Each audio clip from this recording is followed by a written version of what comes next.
All right, let's dive in. Today, we're tackling a topic that, might sound a little dry on the surface, China's tax reform since 1949. But trust me, what we're really talking about is money, power, and this fundamental tug of war between the central government and local governments that has really shaped modern China. You've given us a stack of really insightful notes and analysis here, peeling back the layers on this pretty complex history. So, our mission, let's say, in this deep dive is to unpack the most important nuggets from these sources, really understand this core tension. Who gets the cash, and, well, what does that mean for who's actually running the show? Yeah, and what's fascinating is how the author or authors frame China's fiscal history. Yeah. They see these two main threads running through it. One is, balancing collecting enough tax right now versus nurturing the economy, the tax base for the future. Yeah. But the second thread, and this is the one our sources really zero in on for the post-49 period, is this constant balancing act between the central government needing revenue and needing to keep local governments motivated, on board to actually collect it. It really gets to the heart of the financial power structure after the PRC was founded. Okay, setting the stage then. When the PRC started, their tax system was kind of a hybrid, almost a mess, right? It took bits from the ROC era system, which was complex, sometimes arbitrary, and mixed it with the Soviet idea that taxes were like a temporary tool, almost an evil you'd ideally move away from in a planned economy. Right. So initially, the drive was towards simplification, which they did, apparently boiling it down to just 7 main tax types by the early 70s. Exactly. And theoretically, a planned economy was supposed to operate under unified collection and allocation. Who? Basically, all the money goes to the center, and the center doles it back out. But these sources show, right from the get-go, the reality was much more varied. They tried different systems, linking revenue and expenditure, different kinds of revenue sharing. But the system that really started to take hold, especially in practice, was this fixed quota contracting. Ah, contracting. Okay, that sounds like where locals start getting a bit more autonomy, or at least keeping more of what they collect. Precisely. Under these different contracting systems, local entities would agree to send a fixed amount or maybe a fixed proportion of their revenue to the center, but they got to keep anything above that target. Uh-huh. So naturally, this created a huge incentive for locals to, well, keep more for themselves, which, as the sources put it, led towards something sometimes described as a feudal economy at the local level. Local officials holding significant sway over resources. Okay, right. So let's jump into the first big flashpoint the sources describe, that 1952 tax reform. What was the initial goal there? So remember those early tax rules from 1950? They explicitly favored public ownership. State enterprises, collective enterprises, they got significant tax breaks, preferential treatment. This was totally aligned with the new government's socialist ideology. Okay, sounds straightforward. But here's where it gets really interesting, where policy hits reality. Just 3 years in, the economy had actually recovered, it was growing, but tax revenue started to decline. Why? Yeah, that's the kicker, because private businesses, realizing they were getting hammered under those rules, got creative. They started changing how they operated. They formed partnerships, did processing work, acted as agents for state firms, Oh, basically finding ways, legally or sort of semi-legally, to piggyback on the tax breaks that the state-owned companies were getting. crafty. So the government sees its revenue shrinking because private business is innovating around the system that was meant to favor public firms. What was the response? Well, the response came in late 1952, led by Bo Yibo. The reform aimed to simplify things further, but crucially, to secure that state revenue. The key proposal was a big shift. Public and private sectors treated equally for tax purposes, get rid of those special treatments for state firms, tax everyone the same. Equal treatment. Sounds fair on paper, but I bet the state-owned enterprises who were benefiting didn't like that one bit. They certainly didn't, and Ah. neither did the local governments tied to them. They protested fiercely. They claimed this equal tax treatment was causing economic disruption, even social unrest. And this is where the temperature just shoots up dramatically, right? The sources describe how this economic issue became highly political almost overnight. Absolutely. Local party leaders jumped right in. The sources mentioned Shandong's second secretary, for instance. He framed this equal tax thing not just as an economic problem, but as a dangerous line struggle, Wow. arguing it favored capitalism, that it was a betrayal of socialism. Really loaded language. From tax policy to line struggle, just like that, and then Mao gets involved. Yes, Mao reacted very strongly. He saw this opposition, especially from local leaders, as a direct challenge to central authority. A lack of respect. He declared it a line error, a fundamental political mistake by those pushing back against the reform. So what were the actual political consequences of this tax fight? Must have been significant. Oh, huge. This tax dispute became a catalyst, a trigger for major political reshuffles. It led to a reduction in the power of the government's administrative council, the Tripoli-Spravieta. Boyivo was removed. Hmm? Deng Xiaoping briefly stepped in as finance minister, and tellingly, that controversial tax policy equal treatment was quickly reversed. They went right back to favoring public enterprises. And what about Deng Xiaoping's short time as finance minister? What did he do? Well, the sources note his approach was incredibly pragmatic, almost shockingly decentralized for that time. His six-point plan basically boiled down to whose child they raise, meaning it effectively pushed financial responsibility and the need for self-sufficiency right down to the local level. The source calls it a purely political solution dressed up as business policy, designed to appease local resistance and just de-escalate the whole political fight. So this tax issue wasn't just about money. It was a specific trigger, a fuse for these larger political battles happening at the very top. That's right. And even if the author, views grand conspiracy theories around these events with some skepticism, seeing a lot of it as more improvised than pre-planned, this tax clash was undeniably the spark. It ignited significant power shifts, real political struggles within the leadership. So the key takeaway from this first attempt seems to be how quickly a seemingly technical economic policy in the early PRC could just blow up into these highly charged political battles, leading to major upheaval and even, well, policy going backwards. Okay, so moving on from that intense first conflict, let's unpack what happened next. After that brief, really conflict-ridden attempt at centralization and reform in '52, the system clearly didn't stick with that strict unified collection model. How did it evolve? Yeah, the sources show that rather than some rigid, centrally controlled system, they just kept experimenting. They used those various models we mentioned, different ways of linking revenue and expenditure, revenue sharing. Yeah. But increasingly, the trend, the default almost, was towards variations of the contracting system. And that's where the formal shift happened around 1980, right? With Deng Xiaoping back, broader economic reforms kicking off. Precisely. With things like the rural household responsibility system taking hold, the fiscal system formally shifted to divide revenue and expenditure, grade-level contracting. Right. This is the system famously known as separated stoves. Separated stoves? Yeah. I like that analogy. Makes it sound very distinct. It really was. Mm-hmm. Each level of government center, province, even lower, was essentially expected to cook its own meal with its own resources. The central government's role changed dramatically. It went from being the main financial operator to more of a supervisor. And the sources detail some of the specific ways this contracting played out and the incentives it created. Oh yeah, they go into detail. For example, one system was linking revenue and expenditure. Here, a locality's funding allocation for the next year was tied to the ratio of its revenue to its expenditure in the previous year. Okay. But the problem, this didn't just incentivize collecting more revenue, it also incentivized increasing spending to boost that ratio for the following year.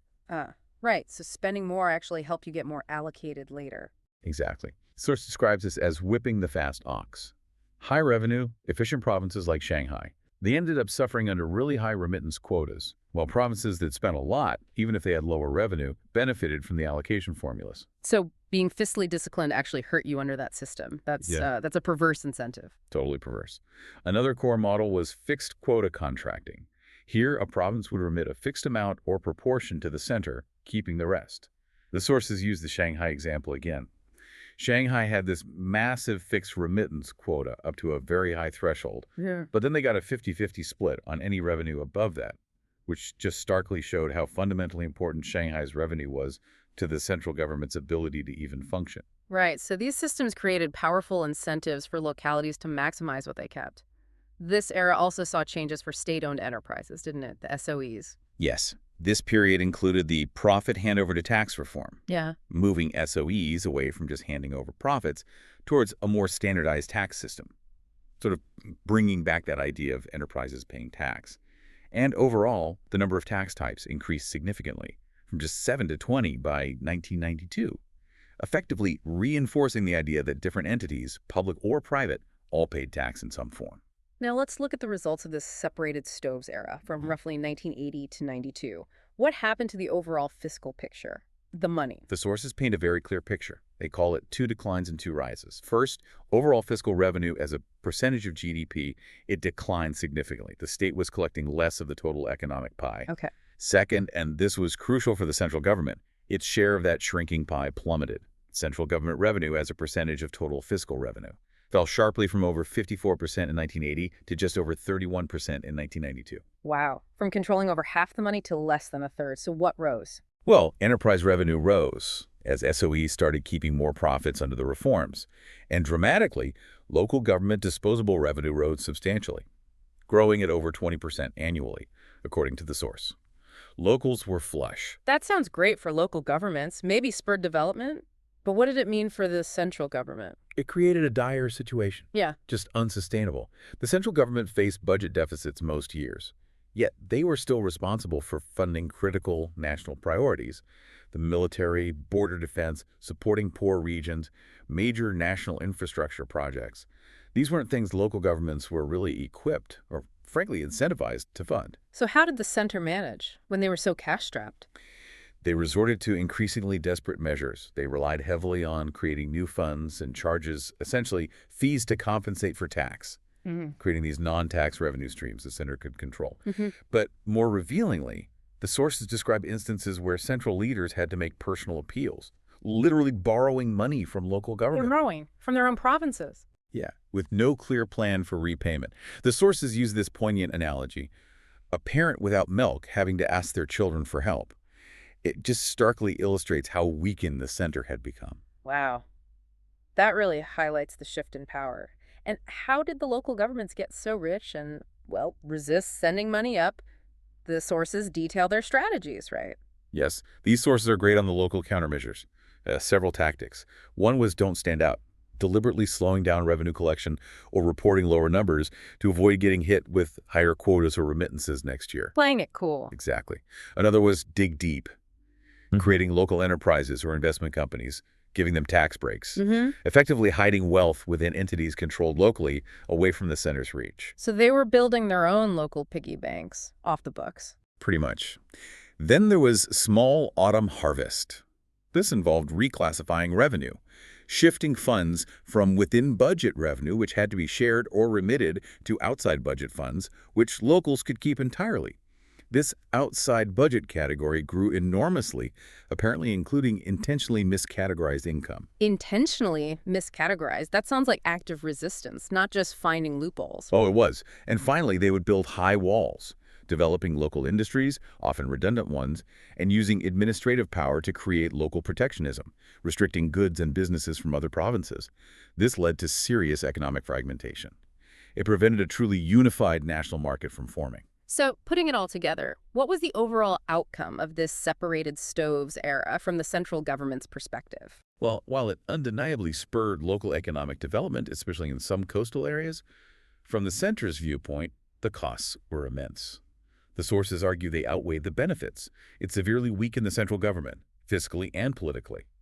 Led to that fragmentation we just talked about, a loss of control, even a shift towards prioritizing individual and local self-interest. The force describes it as C. This dire situation for the center is what set the stage for the next major conflict, the next big reform attempt. Yeah, this era really is a dramatic example of how financial arrangements can fundamentally redraw the map of power and even create conditions that, resemble regional economic feudal lords. So with the central government in that, dire state, the sources call the next big reform, the 1993 reform, a struggle for survival. Why such dramatic language? Because the situation by the early 90s, that fiscally weak center, barely 30% of revenue, fragmented local power, growing regional protectionism, it was seen by central leaders as utterly unsustainable. There was a real fear, apparently, that if the center didn't regain control of finances, the state itself could face fragmentation. Maybe like periods in Chinese history, the late Tang Dynasty is mentioned. This wasn't just about balancing books. It felt existential, about maintaining the integrity of the unified state. High stakes indeed. Okay, what were the big goals of this 1993 reform, the tax sharing system, Diesche? Several really ambitious goals. Yeah. First and foremost, fundamentally rebalance central-local fiscal power. They aim to do this by dividing revenue by tax type, establishing central taxes, local taxes, and shared taxes, and definitively ending those various contracting B systems. Right. Second, adjust the state-enterprise relationship. Reduce SOE tax burdens and the old profit handover system, push them towards market-based operations. The sources describe this as kind of the start of establishing a Western-style modern enterprise system, Interesting framing. and they had a clear target metric.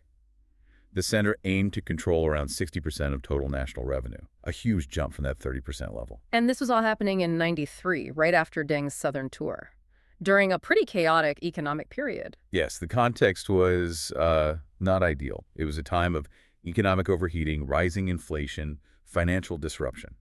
The sources note that because of the urgency, the reform was actually hurriedly drafted. Idea. Very little time for preparation before the planned launch date, January 1st, 1994. So they were building the plane while flying it, essentially. Pretty much sums it up.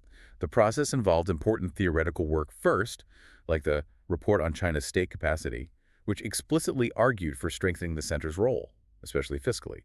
Then, drafting proposals began. An initial, more radical plan got rejected by the provinces, so they arrived at a compromise. But the fundamental technical shift was key. The central government would now collect its share of revenue directly from taxpayers. Ah, not relying on the locals to collect and hand it over anymore. Exactly. That signaled the center basically no longer trusted local governments to remit the cash voluntarily. It was a huge shift in mechanism. That direct collection really seems like a critical trust issue made concrete. The sources describe this reform process as involving intense negotiation, like talking price and a penny-pinching dispute. What were the main points they were fighting over? Oh, everything was on the table, fiercely debated. The income split itself, obviously. The center started hardline but compromised, for example, agreeing to take 75% of the value-added tax, the VAT, leaving 25% for locals. Principles guided the split. Taxes for macro control went central, specific sector taxes went local, key industrial taxes were shared. Makes sense. The VAT rate itself was a huge fight. Ministry of Finance wanted 18%, enterprise ministries, localities pushed hard for 16%. It got resolved at 17% by a top leader. And a key detail, a simulation done by Shanghai apparently helped the MOV's case for the higher rate. Even technical things, like input deductions for specific industries like hydropower, led to lots of quick adjustments. And how the center would return a portion of the shared VAT growth back to the provinces, that was another fight. Initially an average distribution formula, which rich provinces hated, later changed to linking the return to a province's own growth rate, which then slow growth provinces disliked. Sounds like a massive, complex negotiation on every front. But the sources highlight that the biggest fight, the real showdown, was over the base year, Fusiter. Why was the base year so critical, and what was the fight? The base year was absolutely crucial because it determined the baseline revenue numbers. Everything going forward, future revenue sharing, the return calculations, all depended on that base number. The Ministry of Finance wanted to use 1992 data. Right. But local governments, especially provinces like Guangdong that saw huge revenue growth in 1993, insisted on using 1993. They knew a higher base year meant they'd keep significantly more of the shared revenue permanently. And Guangdong didn't just argue the numbers, they used political pressure, right? Yeah, precisely. Guangdong framed their demand for the 1993 base year in highly political terms. They linked their booming revenue directly to the success of Deng Xiaoping's southern tour, the implementation of his directives. They argued that using 93 would reflect their achievements and denying it would somehow diminish the importance of Deng's tour. That put enormous political pressure on the central leadership. So, despite the finance minister's technical arguments for the presumably less inflated 1992 data, what did the top political leadership decide?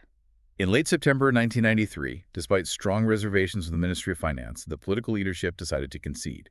They agreed to the 1993 base year. They saw it as a necessary political compromise to get the whole tax-sharing reform mechanism approved and implemented.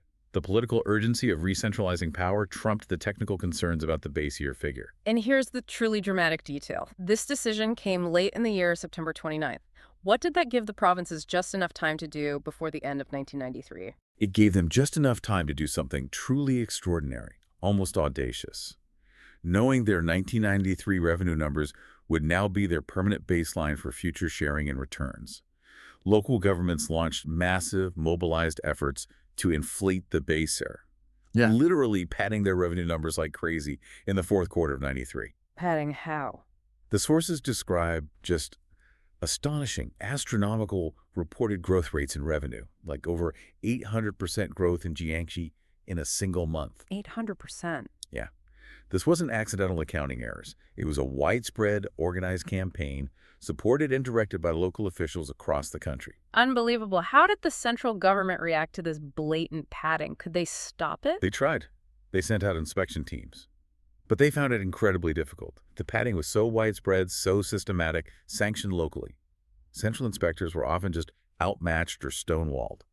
The source uses that old saying, even the craftiest devils can't beat the Communist Party, but adds a twist for this situation, let alone a father fighting his sons. The center felt like it was battling its own local cadres, who were clearly prioritizing local gain over central directives. I can only imagine the anxiety at the Ministry of Finance going into January 1994. They'd conceded to an inflated base. Now they're worried about actual revenue shortfalls under the new system. Immense anxiety. They genuinely feared the combination of the inflated base and ongoing economic tightening could trigger a payment crisis for the central government. They even secured a temporary emergency loan from the central bank just in case they couldn't meet their obligations in January. A safety net. So the moment of truth. What happened when the January 1994 revenue report finally came out? Did the crisis hit? That was it. Despite all the fears, the report showed that revenue was actually up significantly, calculated according to the new tax sharing rules. The immediate crisis was averted.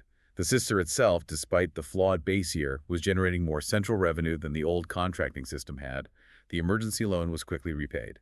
Phew. So looking back, how successful was the 1993 reform overall? The sources view it as absolutely pivotal, a watershed moment. It successfully reversed that long decline in the central government's revenue share, put it back on a path towards its target, eventually reaching around 50% and higher later on. It established those separate national and local tax bureaus we still see today. And while the base year was clearly gamed, the core mechanism dividing revenue by tax type, center collecting its share directly, it worked. The sources argue it was crucial. The center regained significant economic power, successfully constrained that trend towards local fragmentation, prevented that feared late Tang dynasty scenario. It really sounds like the central government won the war strategically, even if the provinces won a major tactical battle over the base year by, well, gaming the system right up to the deadline. A high-stakes gamble that paid off for the locals in the short term, but the center achieved its bigger goal of re-centralization. But the story of the central government needing more financial power didn't just end in 1993, though, did it? Even with that successful re-centralization, there was another push later on. That's right. Well, the center's fiscal position was much, much better after 93. Its revenue share kind of hovered around 50%, still not quite that 60% target they initially aimed for. And new national priorities emerged, like the huge Western development strategy, which required significant central funding. Meanwhile, local governments, although more constrained by the tax-sharing system and having shed some loss-making SOEs, they found new ways to increase their own income without that money necessarily flowing up to the center. How were locals making money outside the shared tax system then? Well, they got more efficient at collecting purely local taxes. They relied heavily on land sales, this whole phenomenon of operating the city, converting land use rights into big revenue streams. Right, the land finance issue. Exactly. Yeah. And they boosted non-tax revenue sources, those various fees and funds we mentioned earlier, things outside the main tax-sharing framework. And during this period, a new major tax source started growing really significantly. Yes, precisely. As the economy grew and diversified, especially the service sector, the tertiary sector, income tax, both corporate and personal, started growing much faster than the older circulation taxes like VAT. By the year 2000, income tax was a significant and rapidly growing slice of the total tax pie. And the central government looked at that growing pie of income tax and thought, we need a bigger piece of that one. You got it. The source notes they framed this push with the idea you make money, you treat, meaning income tax should contribute more to the central coffers. They even launched a small test balloon in 1999. They made interest tax, which had traditionally been a local income tax, into central revenue, kind of testing the waters. Okay, so that set the stage for the big move in 2001. Yes, the Ministry of Finance proposed sharing income taxes, both corporate and personal. They were aiming for a significant split for the center, maybe 75-25 or 70-30 initially. And how did the central government approach the provinces this time? Was it like the intense negotiations of 93? This is where the sources note a key shift in the dynamic, the power balance. The central government was much stronger now, financially and politically, than it had been in 93. They weren't negotiating individual terms province by province this time. They basically dictated the proposal and asked for rapid written replies from local finance chiefs. The source uses a great analogy. It was like being asked, pick one, Cleaver cut noodles or Wonton Wow. noodles. Limited menu. Exactly. You didn't have infinite options. You picked from the ones presented by the center, a much more top-down approach. So the locals didn't have as much leverage this time around. Not nearly as much, but they still had their tactics, their arguments. Their response was predictable. Sure, we support the principle of sharing income tax, but they cited specific local difficulties, asked for a bigger local share, and, crucially, Let me guess. they again requested the current year, 2001, as the base year for calculation. The base year fight again. Didn't anyone remember 1993? The chaos. It seems history has a way of repeating itself, especially in fiscal policy fights. Minister Zhang Huaicheng, the finance minister at the time, did object strongly. He remembered 93 vividly. He understood how elastic income tax numbers are, how easily they can be manipulated, especially late in the year. But Premier Zhu Rongji ultimately agreed to the 2001 base year in mid-November. Why? Well, the sources suggest maybe he was overly confident in the cadre's supposed consciousness, their political discipline. Or maybe he just believed it was simply too late in the year for significant manipulation. He even issued stern warnings and threatened severe punishment for any fraud this time. But despite those warnings, did local governments repeat their behavior from 1993? Did they pad the numbers again? Oh, they absolutely did. It was like deja vu, but maybe even more extreme. Despite the explicit threats, massive income tax inflation by local governments happened again in November and December 2001. The sources describe truly staggering, abnormal growth rates being reported in those final 2 months, including that same province, Jiangxi, reporting over 800% surge in income tax revenue in November alone, just mirroring the 93 VAT padding. Unbelievable. It's like they called the premier's bluff. How did the central government react this time? Their reaction was swift, but initially kind of ineffective again. Urgent notices flew out, warnings were repeated by the heads of the State Administration of Taxation, but the surge just continued. Didn't stop. The State Council even had to issue a rare #1 document on New Year's Day 2002, repeating the warnings again, promising thorough inspections. Why? Even with the premier breathing down their necks, explicit warnings, threats, why were local governments so willing to risk inflating their numbers again? The sources suggest a few reasons. There was likely still that belief in the law doesn't punish the crowd. If everyone's doing it, how can they punish us all? Local cadres probably felt protected by their local party leaders, who were pushing for those higher local numbers. Ultimately, when faced with a central directive that clearly hurt local interests, prioritizing local benefit, padding that crucial base year number for future gain, it just seemed worth the risk to many. It really highlights that the underlying local central tension, while maybe managed differently, hadn't just disappeared. The aftermath sounds incredibly tense. Premier Zhu Rongji must have been absolutely furious. He was, reportedly furious. He immediately dispatched massive inspection teams all across the country in early 2002. They found significant evidence of abnormal revenue inflation, just as expected. But the premier was still dissatisfied. He viewed it not just as a technical problem, but as a serious work-style problem. He was demanding political accountability, punishment for individuals. The whole situation was rapidly escalating. It risked becoming another major political purge, much like what happened after that 1952 reform clash. So it really looked like history might repeat itself with purges and political fallout. It certainly had that dangerous potential, and this is where Minister Zhang Huaicheng played this crucial, almost heroic role, according to the sources. Despite being proven absolutely right about the risk of the base year being gamed, he stepped in to mediate, to de-escalate the whole crisis. How did he manage to resolve such a politically charged standoff peacefully? That sounds incredibly difficult. His genius, apparently, was in seeking an economic resolution, not a political one. He created a pathway for both the furious premier and the defiant local officials to back down, without mass purges, without anyone losing too much face. How? First, he refused to simply accept the clearly fake 2001 base year numbers, acknowledge they were wrong, but crucially, without explicitly accusing individuals or provinces of fraud, without demanding punishment. Okay. Second, he calculated a new, credible base year figure, based on 2000 data plus a reasonable, defensible growth rate. This provided a technical, economic solution that allowed the premier to save face, declare the issue resolved based on these new, more realistic numbers. So he gave the premier a win on the numbers, but cleverly avoided the political bloodbath. Exactly.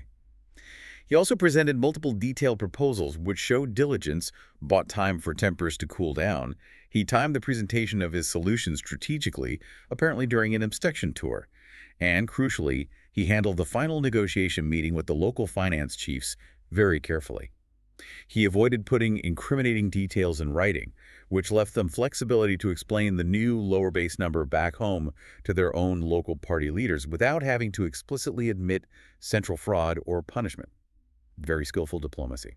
The sources describe this mediation as an act of great merit. It sounds like he successfully protected countless cadres from political reprisal, resolved a major central-local standoff peacefully. He's even described by some local officials as a save-the-suffering Guanyin Bodhisattva, that Buddhist deity known for compassion, saving people from difficulty. It really highlights the difference a skillful, pragmatic official can make in navigating these incredibly complex political economic crises, focusing on the solution, not just the blame.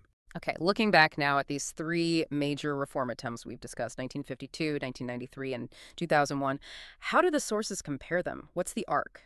They offer a pretty clear comparison that shows a definite evolution.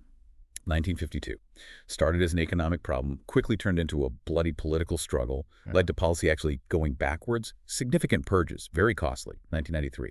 Driven by political necessity, the center's struggle for survival led to a necessary economic compromise, ultimately successful in re-centralizing power, but involved tense negotiation and that significant local gaming of the system. Then 2001. Started as an economic goal, again escalated quickly, nearly became a political purge, but was ultimately resolved economically, peacefully through that skillful mediation by Minister Jiang. So what does this evolution tell us about China over these decades, according to these sources? Well, the sources argue it reflects a significant shift in Chinese society, and maybe in governance style too. Moving away from those intense ideological line struggles you saw in 1952 towards a more, let's say, commercial, interest-based style of negotiation and conflict resolution. It's described as relying on capital to talk, negotiating for benefits, a shift towards a more pragmatic, maybe less purely ideologically driven approach to central-local relations, even when the stakes are incredibly high. We've certainly taken a deep dive into over 50 years of China's fiscal history, guided by these fascinating sources you shared. It's just so clear that the seemingly dry details of tax policy, central local revenue sharing, they aren't just about economics. They are fundamentally intertwined with political power struggles, and they profoundly shaped the structure, the stability of the state itself. Yeah, these three reforms, they dramatically illustrate that ongoing dynamic tension. Center versus localities, the immense challenges of governing, controlling such a vast nation, and that complex interplay between economic goals, political maneuvering, and just basic human incentives, everyone trying to protect their interests. The 1993 reform, though, really stands out as pivotal, decisively re-centralizing economic power. And the sources credit that with helping the state avoid fragmentation, reinforcing national unity. It's definitely a powerful reminder that even the most technical-sounding government policy can be the battleground for high-stakes conflict, for strategic resistance from different levels of the system. And the sources seem to conclude that navigating these intense fiscal struggles, however messy, was crucial in managing the challenges of reform and ultimately maintaining the integrity of the state. So based on all this material, here's something maybe to ponder. While the central government did successfully re-centralize significant financial power, especially after 93, that recurring pattern we saw, the push and pull, the local gaming the system, it suggests this isn't a static outcome, right? How does this historical pattern, this constant negotiation, continue to influence the central-local dynamic and maybe governance challenges in China today? Does that tension just manifest in new ways, perhaps around different issues than tax-based years? Well, thank you for providing these incredible sources for this deep dive. It's been really fascinating to trace these historical patterns and just see how much power lies in where the money flows and who controls it. Always more to learn.